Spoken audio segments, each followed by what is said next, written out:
शुरुआत અને 1946 માં પહેલો પુરસ્કાર કોને મળ્યો કે ઝવેરચંદ મેઘાણીને પ્રાપ્ત થયો છે.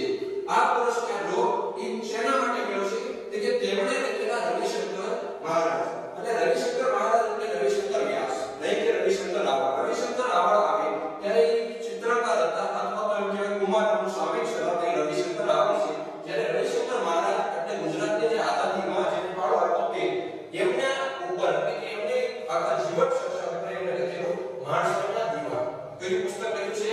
માણસાઈના દીવા. આ માણસાઈના દીવા એક વાર્તા છે જેને કયો પુરસ્કાર મળ્યો છે? મહિલા પારિતોષિકથી સન્માનિત કરવામાં આવ્યો છે. આ રીતે જોઈએ તો શું યાદ રાખવાનું છે કે ઝવેરચંદ કાલિદાસ મેઘાણી ક્યારે જન્મ્યા? 28 માર્ચ 1896 માં. એનું મૃત્યુ ક્યારે છે કે 9 માર્ચ 1947. એનું જન્મ સ્થળ પૂછે તો ચોટીલા. આ રીતે જો આપણે શોર્ટકટ રીતે યાદ રાખવું હોય તો ઝવેરચંદ કાલિદાસ મેઘાણી. કાલિદાસના પિતાનો ઝવેરચંદ મેઘાણીના પિતાનો કાલિદાસ તો બીજા કયા સર્જક એવા છે કે જેના પિતાનો કાલિદાસ? તો આપણે ખ્યાલ હોય તો સુનીલાલ જે ભણ્યા એના પિતાનું નામ શું છે? કાલિદાસ છે. એ જ રીતે કે ભાઈ જન્મ સ્થળ પૂછે તો ચોટીલા કે સુરેન્દ્રનગરમાં આવેલું છે. કર્મભૂમિ પૂછે તો બોટાદ જેની અંદર પવિત્ર સ્થળો પર સમાવેશ થાય છે જેમ કે સ્વામિનારાયણ સંપ્રદાયનું સ્થળ જે ગઢડા કહેવાય છે તે. આ ઉપરાંત એક મૂળ વતન બગસરા જે અમરેલી જિલ્લામાં આવેલું છે. ત્યાર પછીના કતરોસ અને ઉપનામ આ વિરાટી શાણો અને વિરાટ આ ત્રણેય ઉપનામ એના બહુ ફેમસ થયેલા છે. વિરોધ જોઈએ કે ઉપનામ જોઈએ તો રાષ્ટ્રીય શાયરો કોને આપ્યું છે કે ગાંધીજીએ આપેલું છે. શેના માટે આપ્યું છે? યુગવંદના કાવ્યસૂત્ર માટે આપવામાં આવ્યું છે. સ્વર્ગીય સાહિત્યકાર કહેવાય છે કેમ કે સોરઠ પ્રદેશ વિશેની માહિતી એમને વિપુલ પ્રમાણમાં આપી છે. જન્મભૂમિ પ્રવાસી એ આજીવન શું કર્યું છે કે પ્રવાસી તરીકે થયા છે. આ ઉપરાંત લોક સાહિત્યનો મહત્વ લોક સાહિત્યનો સૌથી વધારે પ્રદાન કોને આપ્યું છે? ઝવેરચંદ મેઘાણી. એટલા માટે લોક સાહિત્યનો મહત્વ તરીકે ઓળખવામાં આવે છે. તો પુરસ્કારની વાત કરીએ ત્યારે શું યાદ રાખવાનું કે રણજીતરામ સુવર્ણ ચંદ્રક તેમને 1928 માં પ્રાપ્ત થયો છે. તો આ પુરસ્કાર કઈ સંસ્થા દ્વારા આપે છે કે ગુજરાતી સાહિત્ય સભા દ્વારા આપવામાં આવે છે. અને આ પુરસ્કાર સૌપ્રથમ કોને મળ્યો છે? ઝવેરચંદ મેઘાણી. ક્યારે મળ્યો? 1928 માં. ત્યાર પછી મહિલા પારિતોષિક. આ મહિલા પારિતોષિક પણ 1946 માં શરૂ કરવામાં આવ્યો. પ્રથમ કોને મળ્યો છે? ઝવેરચંદ મેઘાણીને. શેના માટે કે રવિશંકર મહારાજ એટલે કે રવિશંકર વ્યાસના એના પોતાના જીવન ચરિત્ર ઉપરથી લઈને લખેલી વાર્તાઓ અને માણસાઈના દીવા પરથી લખેલી વાર્તાઓ છે. કયો પુરસ્કાર મળ્યો છે કે મહિલા પારિતોષિક પ્રાપ્ત થયો છે. ત્યાર પછી જોઈએ તો કેવો જન્મભૂમિ તેને કલમ અને કિતાબ નામની કલમ સંભાળતા હતા તો કોલમ લખતા હતા. તો આ જન્મભૂમિ દૈનિક એટલે રોજ પ્રકાશિત જેમ ન્યૂઝપેપર રોજ પ્રકાશિત થાય છે એમ જન્મભૂમિ નામનું એક સામાયિક અથવા તો દૈનિક પ્રકાશિત થતું હતું. તેની અંદર કલમ અને કિતાબ નામની કોલમ તેઓ લખતા હતા. આ ઉપરાંત રવિશંકર મહારાજના જીવન પરથી તેમણે શું લખ્યું છે કે માણસાઈના દીવા લખેલા છે જે વાર્તા છે નહીં કે જીવન ચરિત્ર. શું છે આ? વાર્તા છે એટલે વાર્તા સંગ્રહ કહી શકો. ત્યાર ઉપરાંત શાણો ઉપનામ. કયા ઉપનામે? જે આપણે આગળ ભણ્યા કે શાણો એનું ઉપનામ છે. શાણો ઉપનામે એને શું લખ્યું છે કે સામ્યદાના ચૂર. શેના ચૂર? સામ્યદાના ચૂર. કટાક્ષિકાઓ એને લખેલી છે. આ ઉપરાંત જોઈએ તો રવિન્દ્રનાથ ટાગોર. રવિન્દ્રનાથ ટાગોર વિશે બધા જાણે છે કે તેમને નોબેલ પુરસ્કાર સાહિત્ય માટે સૌપ્રથમ મળેલો છે. એ રવિન્દ્રનાથ ટાગોરના એમના કાવ્યોનો ઝવેરચંદ મેઘાણીએ ખૂબ મોટા પ્રમાણમાં અનુવાદ કરેલો છે. તેમાં 66 કાવ્યો રવિન્દ્રનાથ ટાગોરના જેની અંદર ગમતા હતા ઝવેરચંદ મેઘાણીને એવા 66 કાવ્યો. કેટલા કાવ્યો લીધા છે? 66 કાવ્યો લીધા છે. અને રવિન્દ્ર વીણા નામના કાવ્ય સંગ્રહમાં સંગ્રહિત કર્યા છે. જેમાં સંગ્રહિત કર્યા છે? રવિન્દ્ર વીણા નામના કાવ્ય સંગ્રહમાં સંગ્રહિત કર્યા છે. ત્યાર પછી તેમનો સિંધુરો નામનો કાવ્ય સંગ્રહ. આ મોસ્ટ ટાઈમ ઘણીવાર પૂછાય છે કે અંગ્રેજ સરકાર દ્વારા ઝવેરચંદ મેઘાણીનો કયો કાવ્ય સંગ્રહ અંગ્રેજ સરકાર દ્વારા જપ્ત કરવામાં આવ્યો છે? તેનું નામ શું છે? સિંધુરો. આ સિંધુરો એ કાવ્ય સંગ્રહની અંદર યુવાનોને જે જુસ્સો આવે જન્મ આવેલા કાવ્યો હોવાથી અંગ્રેજ સરકારને જાણ થઈ કે આની અંદર આ જુસ્સો જરૂર ચડાવે કાવ્ય છે. એટલા માટે પ્રગટ ફીલ્ડને શું કર્યું કે અંગ્રેજ સરકારે જપ્ત કરી દીધું. પણ આ સિંધુરોના કાવ્ય સંગ્રહમાં જેટલા કવિતાઓ છે એમાં મોટા ભાગની રહે એ યુગવંદના નામના કાવ્ય સંગ્રહમાં એને પછી પ્રકાશિત કરી છે. ત્યાર પછી તેમનું કાવ્ય કોઈનો લાડક માયો બહુ ફેમસ છે. અમારો પુસ્તકમાં ગયેલું છે કે કોઈનો લાડક માયો. આ નામ એમ કહેવાય કે કાવ્ય એ રોયલ રીડર. શું નામ છે? Royal reader. તેમને સમબડી ડાર્લિંગ. શું નામ છે કાવ્યનું? Somebody darling. કોનું છે? રોયલ રીડરનું છે. એનો અનુવાદ કરીને આપણે ઝવેરચંદ મેઘાણી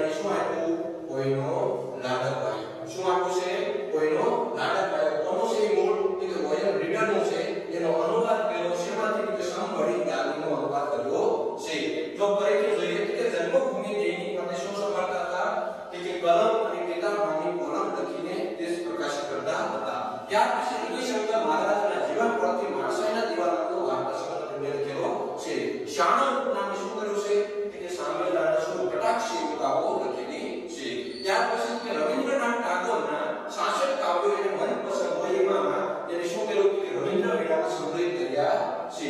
ત્યાર પછી તેનું સિંધુડો નામનું કાવ્ય સંગ્રહ અંગ્રેજ સરકાર દ્વારા જપ્ત કરી દેવામાં આવ્યો હતો અને ત્યાર પછી છેલ્લે કે રોયલ રીડર નામ સંપરિણ ડાર્લિંગનો તેમણે કોઈનો નાટક ભાઈનું નામે અનુવાદ કર્યો છે. ઝવેરચંદ મેઘાણીના જીવન વિશે આપણે માહિતી મેળવી. ત્યાર પછી આપણે એનું ગુજરાતી સાહિત્યમાં તેમનું સાહિત્ય ક્ષેત્રનું પ્રદાન વિશે માહિતી મેળવીશું.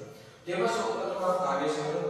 તો કાવ્ય સંગ્રહની વાત કરીએ કે જે ઘણા બધા કાવ્યો ભેગા થાય અને એક કોઈ પુસ્તકની અંદર સમાવેશ થાય કાવ્ય સંગ્રહ કહેવામાં આવે છે.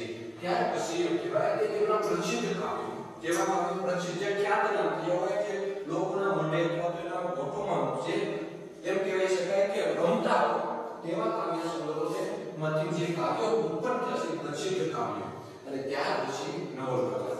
જેમ કાવ્ય સંગ્રહો આવ્યા છે તેમ નવલકથાઓ પણ ઝવેરચંદ મેઘાણીએ ઘણી લખી છે. એ નવલકથા વાત કરીએ તો નોવેલ શબ્દો પરથી નામ ઉતરેલી છે. તો આપણે ખબર હોવી જોઈએ પ્રથમ નવલકથા કોની તો નંદશંકર ગુરજાશંકર મહેતાની જે સુરતના વતની હતા તેમની કરણ કેવલી ગુજરાતી ભાષાની પ્રથમ નવલકથા ગણાય છે. એ નવલકથાઓ ઝવેરચંદ મેઘાણીએ પણ પ્રદાન કર્યું છે. ત્યાર પછી વાર્તા છે. હવે વાર્તા એટલે શું કે શોર્ટ સ્ટોરી જે ટૂંકાણમાં કહેતું હોય તેવી લઘુ વાર્તા. રાઈટ. ત્યાર પછી લોકકથા. આ લોકકથા અને લોકગીત એ લોક સાહિત્યના એક પ્રકાર છે. જેમ કે આ ચાર વસ્તુ છે વાર્તા, નવલકથા, પ્રસિદ્ધ કાવ્ય અથવા તો કે કાવ્ય સંગ્રહ. આ નાટક એ બધે શું છે કે શિષ્ટ સાહિત્ય છે. જ્યારે લોકગીત અને લોકકથા બંને એ લોક સાહિત્યના પ્રકારો છે. તેમાં જોઈએ તો કે ભાઈ કાવ્ય સંગ્રહ. શું કાવ્ય સંગ્રહ? કાવ્ય સંગ્રહ એટલે શું કે જેની એક ઘણી બધી કવિતાઓ ભેગી થઈને સંક્ષિપ્તમાં પુસ્તક બનાવવામાં આવે કહેવાય કાવ્ય સંગ્રહ. એની અંદર સૌપ્રથમ ઝવેરચંદ મેઘાણીનું કાવ્ય સંગ્રહ આપણે પ્રાપ્ત થશે વેણીના ફૂલ. શું પ્રાપ્ત થશે પ્રથમ કાવ્ય સંગ્રહનો? વેણીના ફૂલ. ત્યાર પછી યુગવંદના જેની આપણે વાત કરી કે યુગવંદના માટે ગાંધીજીએ તેમને કયું બિરુદ આપ્યું કે રાષ્ટ્રીય શાળાનું બિરુદ આપ્યું હતું. ત્યાર પછી રવિન્દ્ર વીણા જેની પણ આપણે વાત કરી કે ભાઈ રવિન્દ્રનાથ ટાગોરના શાસક કાવ્ય હતા એનો સમાવેશ રવિન્દ્ર વીણામાં કરવામાં આવ્યો છે. પણ જ્યારે આ કિલ્લોની વાત કરવામાં આવે તો આ ગીત શરૂ થશે. શું છે? ગીત શરૂ. આમાં માત્ર ગીત છે. બીજા કોઈ કાવ્ય સોનેટની એવું સમાવેશ થતો નથી. માત્ર ઝવેરચંદ મેઘાણીના ગીતો અને કિલ્લો નામના કાવ્ય સંગ્રહમાં સમાવેશ થયેલા છે. ત્યાર પછી છે બાપુના પારણા. હવે બાપુ એટલે આપણે તો ખ્યાલ છે ઝવેરચંદ મેઘાણીએ ગાંધીજીને બિરુદ આપ્યું બાપુના. જેમ એને ગાંધીજીએ શું બિરુદ આપ્યું કે રાષ્ટ્રીય શાળાનું એ જ રીતે ઝવેરચંદ મેઘાણીએ ગાંધીજીને કેવું બિરુદ આપ્યું કે બાપુનું બિરુદ આપ્યું. આ બાપુના પારણામાં એની અંદર ગાંધીજી વિશે એટલે ગાંધીજી બાપુ સાહેબના વિશે કાવ્ય સમાવેશ થાય છે. એમના પ્રસિદ્ધ કાવ્યની વાત કરીએ તો સૌપ્રથમ સિંધુડો જે અંગ્રેજ સરકાર દ્વારા જપ્ત કરવામાં આવેલો કાવ્ય સંગ્રહ એનું જે બેસ્ટ કહી શકાય અથવા શ્રેષ્ઠ કહી શકાય એવું સિંધુડો કાવ્ય છે. ત્યાર પછી છેલ્લો કટોરો જેની અંદર ગાંધીજી બીજી કોર્પેરેશન પરિષદમાં જાય છે અને બીજી કોર્પેરેશન પરિષદમાં જ્યારે જાય છે એમના વિશે ઝવેરચંદ મેઘાણીએ કાવ્ય બોલે છે કે જળની અંજલિ ઘોડી આ છેલ્લો કટોરો પી જાય બાપ. જળની અંજલિ ઘોડી આ છેલ્લો કટોરો પી જાય બાપ. એ છેલ્લો કટોરો એ બીજી કોર્પેરેશન પરિષદમાં જવા માટે ગાંધીજી જતા હતા ત્યારે સ્પેશિયલ ગાંધીજી માટે લખેલું છે. ત્યાર પછી કોઈનો નાટક આવ્યો જે હમણાં આપણે ભણ્યા કે સંભળીજ ડાર્લિંગ નામના કાવ્યનો અનુવાદ છે. ત્યાર પછી શિવાજી મહારાજ માતા જીજાબાઈ બોલાવે શિવાજીને નિધન નામ આ કાવ્ય કોનું છે કે ભાઈ ઝવેરચંદ મેઘાણીનું સંપાદિત કરેલું છે. બીજું કસુંબીનો રંગ રાજા અને રાઘવ હાથે કસુંબીનો રંગ એ પણ કોનું છે કે ઝવેરચંદ મેઘાણી. ત્યાર પછી છે માં મંત્ર કોઈની સાંભળે. હવે આ કાવ્યની પુસ્તકમાં ગયેલું છે પેજની અંદર કે માં મંત્ર કોઈની સાંભળે કોનું કાવ્ય છે તો આપણે ખ્યાલ હોવો જોઈએ કે ઝવેરચંદ મેઘાણીનું છે. પણ મૂળ કાવ્ય કોનું છે? રવિન્દ્રનાથ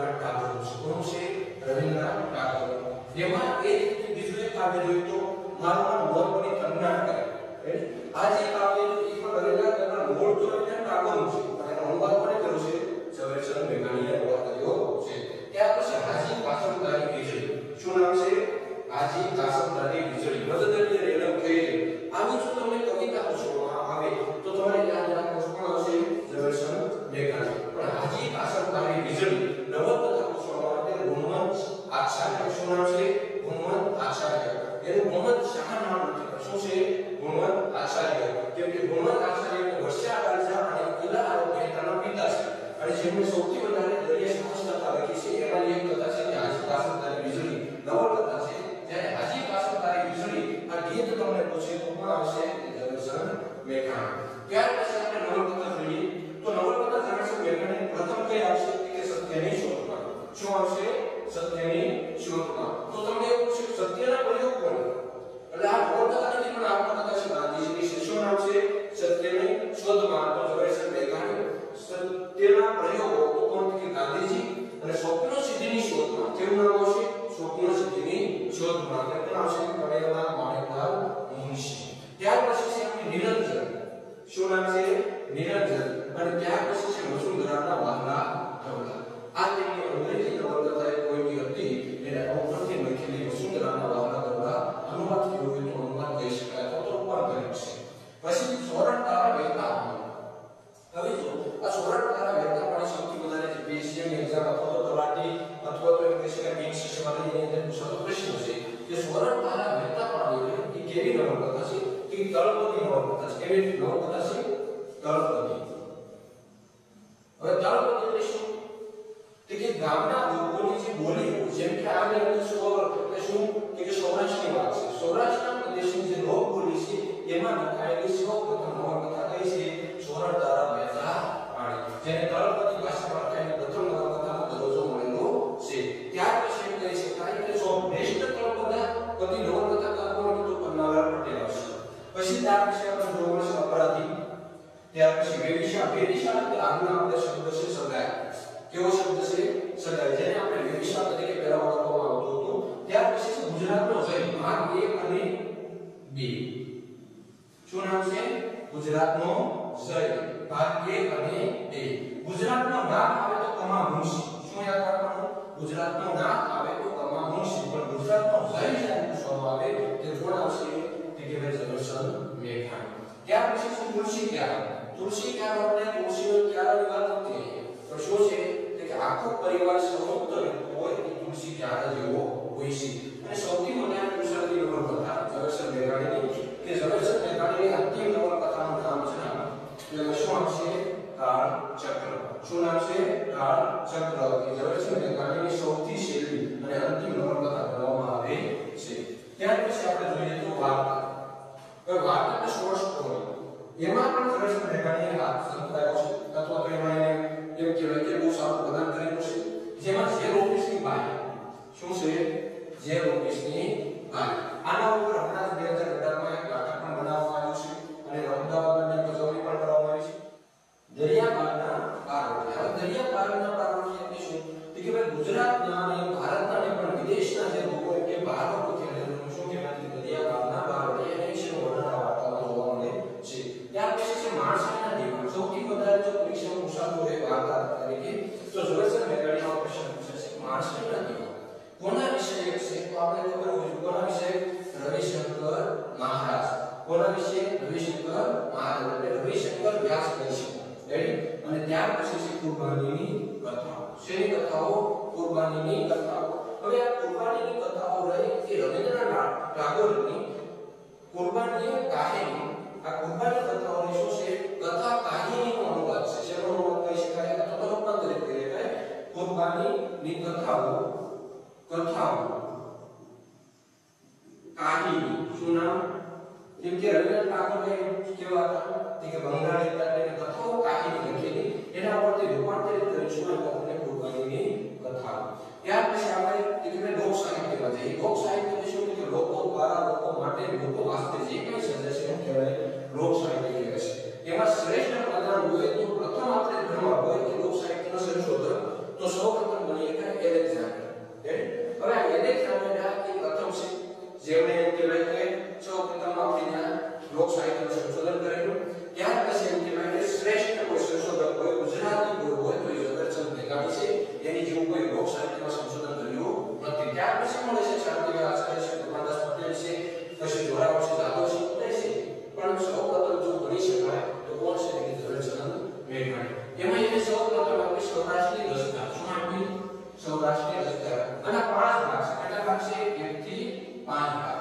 તમને પૂછે સૌરાષ્ટ્રની રચનાના કેટલા ભાગ છે? તો આપણે ખબર હોવી જોઈએ કે 1 થી 5 ભાગ છે. કેટલા ભાગ છે?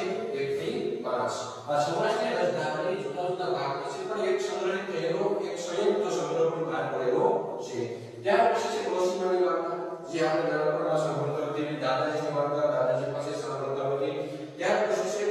16 થી 12 વર્ષ 16 થી 12 વર્ષ એટલે સૌરાષ્ટ્ર પ્રદેશમાં જે 12 વર્ષીય અવસ્થા હતા જેને 12 વર્ષ એટલે વટ હતા એવા 16 થી 12 વર્ષ એનું વર્ણન શું કર્યું છે કે 16 થી 12 વર્ષમાં કર્યું છે એના ભાગ છે 1 થી 3 કેટલા ભાગ છે 1 થી 3 આ 1 થી 3 ભાગ વિશે છે 16 થી 12 વર્ષના છે 1 થી 5 ભાગ છે સૌરાષ્ટ્રની રાજધાનીના ત્યાર પછી છે રંગ છે 12 શું રંગ છે 12 12 એટલે તો તમને ખ્યાલ છે સારા કહેવાય તે શું કરે કે જન્મ સ્થળ આપે એટલે રંગ છે 12 એટલે ત્યાર પછી એટલે લોકગીત હવે એમાં સૌ પ્રથમ સુંદરી લગ્ન જીવન હોય એમાં શું ગાવે કે લગ્નના ગીતોમાં સુંદરીના ગીતો ગાવામાં આવે છે અને સુંદરીના ગીતોના કેટલા ભાગ છે 1 અને 2 કેટલા ભાગ છે 1 અને 2 અને તમે પૂછો સુંદરીના લોકગીતના કેટલા ભાગ છે તો તમને ખબર હોવી જોઈએ 2 ભાગ છે ત્યાર પછી છે ઋતુ ગીતો આ ઋતુ ગીતો એ પૂછાય ગયું છે પણ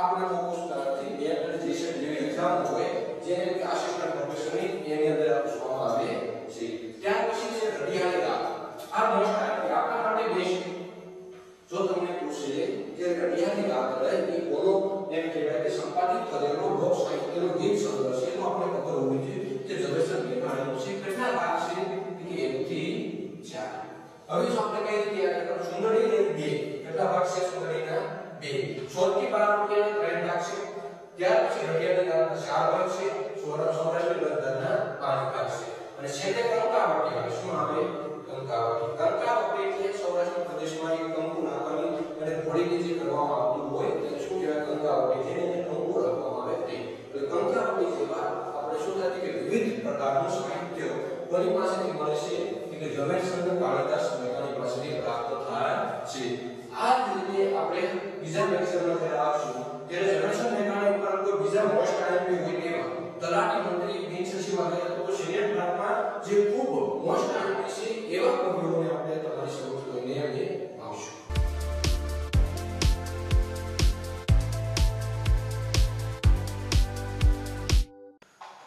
તો મિત્રો આજનો જે આપણો લેક્ચર હતો એ ખાસ કરીને વર્ગ 3 ની ભરતીઓ તલાટી મંત્રી સચિવાલય બિન સચિવાલય એમની માટે ઝવેરચંદ મેઘાણી સાહેબનો જે સ્પેશિયલ લેક્ચર આજે અરેન્જ કરેલો હતો તો આજનો લેક્ચર જો તમને ગમ્યો હોય તો વિડિયો અમારો લાઈક કરો શેર કરો અને અમારી YouTube ચેનલ છે એને સબસ્ક્રાઇબ કરો આવનારો જે વિડિયો જે છે એ ખાસ કરીને અમે રેલવે ભરતીનો મૂકવાના છીએ રેલવે ભરતીમાં નોન ટેકનિકલ પોપ્યુલર કેટેગરીની એનટીપીસી ની જે 35000 પોસ્ટ આવેલી છે એને રિગાર્ડિંગ વિદ્યાર્થીઓને ઉપયોગી થાય એના માટેના હવે પછીનો તરત એક વિડિયોમાં મૂકવાના છીએ તો એ વિડિયોમાં અમે સંપૂર્ણ રેલવેની ઇન્ફોર્મેશન આપવાના છીએ તો આવનારી ભરતીઓ માટે બધા વિદ્યાર્થીઓ ખૂબ મહેનત કરો પીચ ઉપર ટકી રહેજો નવી તૈયારી જે શરૂ કરે છે એ લોકોને બી એટલું જ કહેવાનું કે સ્પર્ધાત્મક પરીક્ષાની અંદર જો તમે કૂદકો માર્યો હોય તો 100% તમારો એફર્ટ આપો અને